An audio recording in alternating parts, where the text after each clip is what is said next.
Hey, good morning, everybody. Nice to see you, and welcome to my home. We've had a week of rain, which means that I've stayed inside a lot. And today's Friday, our last day of the live streams for the week. So we're going to be talking today about what your body is saying to you. And what your body's saying to you is some pretty cool stuff. So let me start with what I've been doing these last couple weeks. My husband went to Japan for a couple weeks for work, and because of that, there's the part of you that's like, woohoo! And so I went out and, I went on these food benders. I just went out and I enjoyed myself. Going out, I don't have to pay for 2 meals. We only pay for one for me. Desserts, they only have to be the size for me. It's been fun being, having that independence for a while. And unfortunately, the choices that I make have been catching up to me for the last week or so. And one of the challenges that I always struggled with, hey, Janae, nice to see you. One of the challenges that I always struggled with was anxiety and burning and discomfort that was in my digestive system. So because of my history, because of my past, my digestive system was always messed up. And actually it was the motivation for me to start getting healthy. Because when I was locked up all the time and I had heartburn and I was miserable and I was unhappy all the time and angry, when that happened, that really was like, I can't live the next 30 years of my life like this. That kind of happened when I was 30, when I hit that tipping point. And since then, I've been on this great journey. And I've gotten healthier and I felt better and, things are going better until I went on this bender, with Steve being gone. So I went on this food bender with him gone and my heartburn has come back. And of course it would. If you're going to eat Doritos and soda and, heavy foods and all that other garbage, if you're going to do that, you're going to pay the price. But the beautiful thing about it is it's bringing things up in my body that finally allow me to heal them and work on them. When I started to take better care of myself, those issues they were still there, but they just went, they sunk down and didn't become as much of a problem. But this revisiting of it is really letting me work on the thoughts, feelings, issues, everything that I carried around when I felt that way. So last night I watched a comedian for about an hour. And she was a comedian who was gay, and she was gender neutral, let's say. And she was a really funny comic, and I enjoyed listening to her material. But she's decided that she needed to take her voice and what she does to a higher level, not just from jokes, but into stories. So she started to, give the background stories for the jokes she was telling. And she's been through a lot of trauma, trauma all throughout her life, how she's been treated. And she's been able to turn this trauma into comedy and humor, self-deprecating. And she's evolved to the point in her life where she realizes that isn't helpful anymore. So I'm watching this woman who's been through tons of trauma in her life and dealt with it by compartmentalizing and turning it into a joke and making it into a very successful career.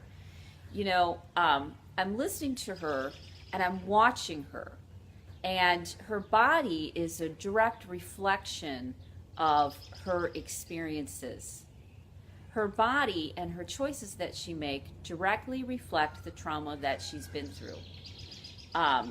In how she dresses, how she carries herself, how she looks, all of it. And I felt really grateful that when here's this woman who's dealing with a lot of trauma on a higher level than she ever has before, and she's sharing all these stories and these experiences with people, and we're watching her go through this process.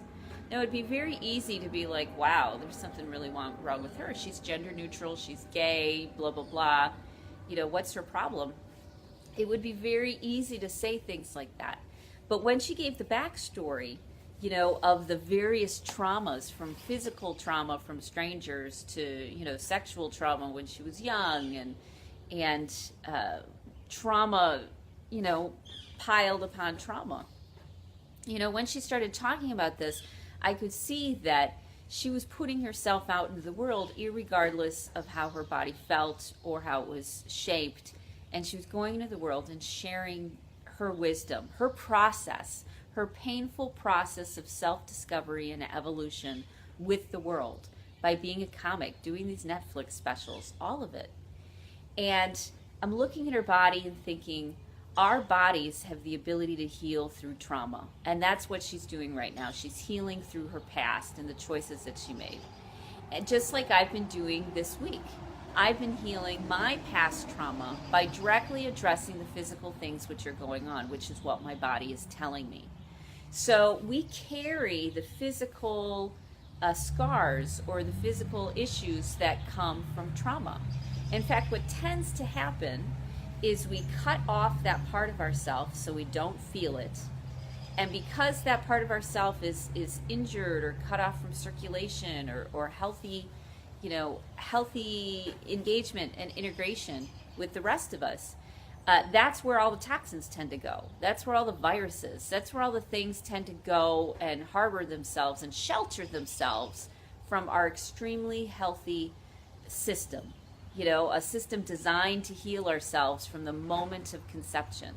So we've been designed to heal ourselves, but trauma, mental, physical, or emotional, becomes trapped in the body.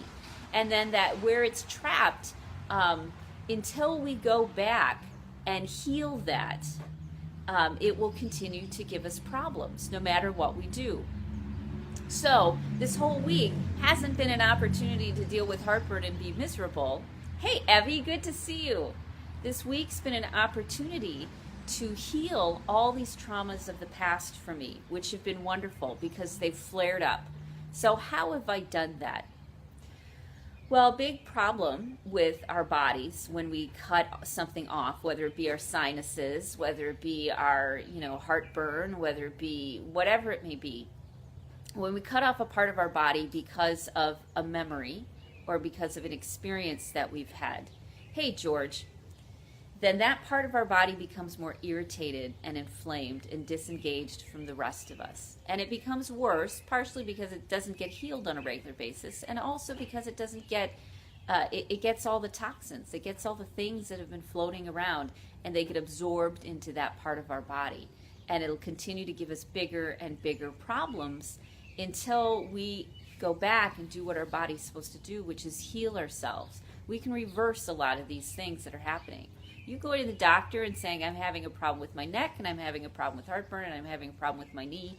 The doctor will usually say, well, that's just old age and arthritis.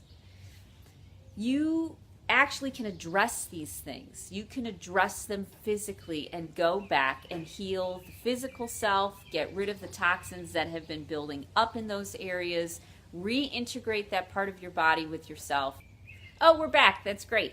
Okay, so, hey, Sky. So we can actually go back and reverse these things. We can reverse the physical issues. We can reverse the physical effect of our trauma from our past. You aren't stuck. It's not just a head game. If you don't deal with the physical issues around anything that's happened to you, then it'll keep being a real problem for you. It'll keep causing more and more physical, mental, and emotional issues, which screw up your life. So you can reverse these things. You have to believe that you absolutely can. And the best way to reverse these things, like I've been going back and revisiting everything that my body's been saying to me, the way to go back is to give it time and attention. I'll actually put my fingers exactly where it hurts, and I'll let them rest there. And I'll let them wait for like 5, 6, 7 minutes. And then I'll feel for the next tender point, and I'll work on that. And then I'll have both hands going at the same time. So I will work on the tender points of my body, the parts of my body that hurt, that are giving me problems. And the way that I work on it is by giving them attention, feeling for the warmth. Because when you give a part of your body attention, It opens up the blood vessels. It sends extra blood there. It sends all those guys that knit things together and heal things, you know, it sends them to that point. It flushes all the things out which are causing the inflammation. It lets you look at what you're really thinking and feeling in the area so you can flush that stuff out too. And then your body repairs itself and it moves forward. So what is your body saying? You know, a lot of the parts of my body that bother me are swearing up a storm. And I've been working on my digestive system, especially my heartburn. When I've been working on that, every single word that's in my head is usually a profanity. A profanity that's, you know, looking to just express how angry and frustrated it is. And that's what happens when we have emotions that we don't feel, that we can't feel, we aren't allowed to express. It turns into physical issues. It turns into inflammation, which turns into disease, which then becomes bigger problems. So when I'm working on those issues, when you have thoughts in your head about how angry you are or how something isn't fair or how frustrated you are, you know, pay attention to your body. Hey, Violet, good to see you. Pay attention to your body and pay attention to where it hurts. And take your fingers, your very own fingers, and put them where it hurts. And you can just let them sink in. And when you sink in, maybe you'll even get more of those words, more of what your body is saying. But the key is that it wants you to stay relaxed enough. And that's why they say listen to your feelings. Really what listening to your feelings is that you're staying relaxed. You're staying open. When you shut down and you're angry and you're judgmental about what you feel mentally, emotionally, or physically, then your nervous system shuts down the blood vessels, it disconnects the part of your body, and that part of your body gets sick. But when you have thoughts, feelings, and emotions, you know, because emotions really are chemicals, and you put your attention there and you stay relaxed and open while you think those thoughts, where you curse up a storm or you cry, you know, internally and sob, whatever it may be, when you can stay open to that and relaxed, your body can finally flush that stuff out. It can finally flush out the causes or the contributors to your heartburn. It can finally flush out the causes or the contributors to your headaches, to your, you know, problems with your heart, to your problems with your throat or your shoulder or your knee. Thanks, Violet. I appreciate it. She said this was a lovely speech. So you can, you know, you can directly address these things by taking your actual physical hand, resting your hand where it belongs, and giving yourself 10 to 15 minutes to think and feel everything that you need to think and feel. And when you stay relaxed, your body sends blood there, opens up the blood vessels, flushes out the inflammation, and the inflammation is also the thoughts that you've had. You know, they're also the emotions that you've had, flushes it out, and you flush it out. And you're able to move forward, and your body starts healing yourself. So what's a good cue that maybe you need some help self-healing? A good cue for me is when I start thinking nasty thoughts. When I start in my mind swearing at people and being aggravated. Hey, Julia. And being aggravated and saying all these things in my head. That tells me that I need to do a little bit of self-healing. And that's when I take that time, that 15, 20, sometimes even 30 minutes, and really give those parts of my body that are calling my attention to it, my attention, my physical attention with my hands, with my fingers. And I stay relaxed and open. And when I stay relaxed and open, that's when that part of me can start to heal itself. And you'll notice, you don't mean tears, you thought they were smiles. They're laughter, Julie. Those little icons that Julie's putting on are laughter. So yeah, they're not tears. They're tears and smiles.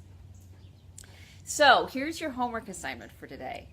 I want you to notice when you think a nasty thought. I want you to notice when you get angry. Notice when you get sad or overwhelmed or exhausted or depressed, whatever it may be.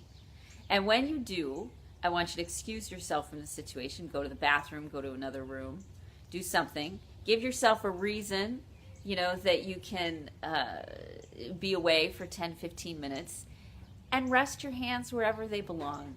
And let yourself be relaxed and open to whatever it is you're thinking and feeling, because that's how your body can flush it out. You know, paying attention to it sends extra support there, sends, you know, the cleansing crew, and staying open to it so your nervous system doesn't shut down. You know, not being judgmental, not being harsh, not being dismissive. You know, just saying, okay, clearly I need to flush this out. So being present with it lets your body actually flush it out. And when you do that 10, 15 minutes, and then you go on your merry way with your life, you'll notice that you feel much, much better than if you hadn't done it. And that your body will feel much better going forward because you have started and are encouraging the process of healing your body. So, find the thing that bugs you today. Notice when you're aggravated, irritated, overwhelmed, tired, when you've got a physical issue, a headache, or digestion problems, or your heart's bothering you, or your shoulder, or your knee, whatever it may be.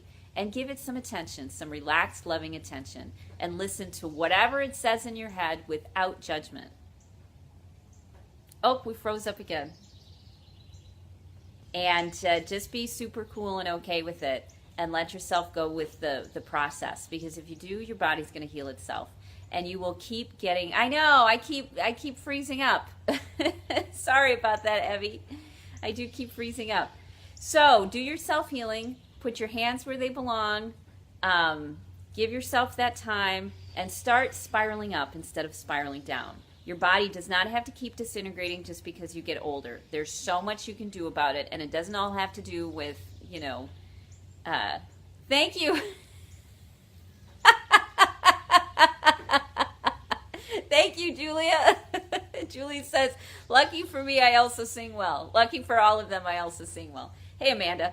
So, yes, do your self-healing today. Try to get a practice in place. And if you do, your body's going to start getting younger. It's going to start feeling better. It's going to start healing all those old issues, and you'll be on a good path. All right. Share, like, love, comment on other people's stuff, because this is what gets it out there to reach everybody so that we can start getting all on the same plane and evolving and living our life in a much better way than we've been. All right? Thanks all my peeps for showing up, and I'll talk to you later. Bye.